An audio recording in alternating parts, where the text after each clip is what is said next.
متکلم اسلام مولانا محمد الیاس کھمن صاحب کا بنگلہ دیش میں جاری دعوتی و تبلیغی سفر۔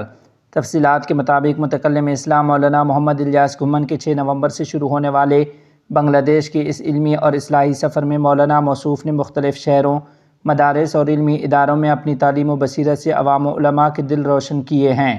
سفر کے آغاز میں ڈھاکہ پہنچنے پر علماء و طلباء نے مولانا محمد الیاس کھمن مدظلہ کا عقیدت اور احترام سے استقبال کیا اور اسی روز آپ چاٹگام روانہ ہوئے۔ جامعہ عربیہ اسلامیہ جیری پٹیا کے 2 روزہ سالانہ اجتماع کے پہلے روز آخری نشست میں فقہ کی ضرورت و افادیت پر علمی خطاب کیا اور رات کو علماء کے ساتھ نشست میں فکری اور فقہی امور پر تبادلہ خیال ہوا۔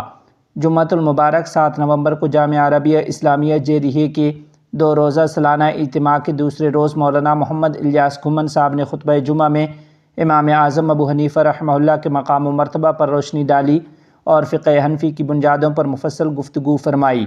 اسی دن رات ڈھاکہ میں سیرت النبی صلی اللہ علیہ وسلم اور عظمت صحابہ رضوان اللہ علیہم اجمعین کے عنوان سے ایک عظیم الشان کانفرنس منعقد ہوئی، جس میں مولانا محمد الیاس کھمن نے خصوصی خطاب فرمایا جو نہایت مؤثر اور جذبہ ایمان سے بھرپور تھا۔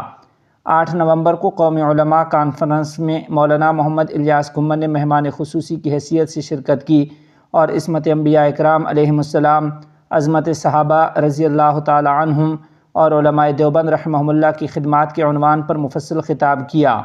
مولانا نے واضح کیا کہ اکابرین دیوبند نے ہمیشہ خارجی و داخلی فتنوں کا مقابلہ کیا اور امت آج بھی اسی توازن و بصیرت کی محتاج ہے۔ اسی روز علماء و طلباء کے سوالات کے جوابات بھی بڑے مدلل انداز میں دیے گئے۔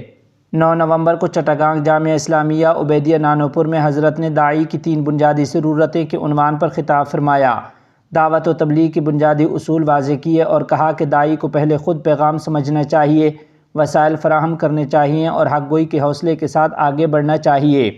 بعد ازاں رنگا ماٹی میں نو مسلمین کے اجتماع سے ایمان افروز خطاب کیا گیا، حدیث مسلسل بالاولیہ پڑھائی گئی اور اجازت روایت بھی عطا فرمائی گئی۔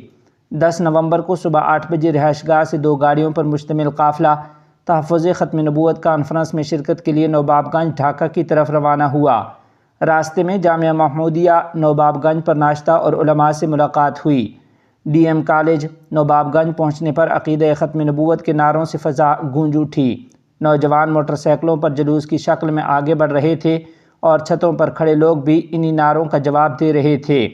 مولانا محمد الیاس کھمن نے جہاں پہنچ کر ختم نبوت کانفرنس کے اجتماع کے شرکاء سے اپنے خطاب کا آغاز قرآن کریم کی آیت مبارکہ محمد الرسول اللہ سے کیا اور نام محمد اور مقام محمد صلی اللہ علیہ وسلم کے عنوان پر تقریر فرمائی۔ مولانا محمد الیاس کھمن کا کہنا تھا کہ قادیانیت اس دور کا سب سے بڑا فتنہ ہے اور اس کے مقابلے کے لیے دلائل کا ہتھیار ہونا ضروری ہے۔ ظہر و عصر کے بعد حضرت نے طلباء کو عظمت صحابہ اکرام رضی اللہ تعالی عنہم کے موضوع پر درس دیتے ہوئے کہا کہ ہر صحابی مومن، حجت، عادل، امت کا افضل فرد ہے اور یاد رکھیں کہ اجماع صحابہ معصوم ہے۔ بعد ازاں حدیث کی تلاوت اور اجازت روایت کی نشست ہوئی اور صحبت صالحین کی اہمیت پر روشنی ڈالی گئی۔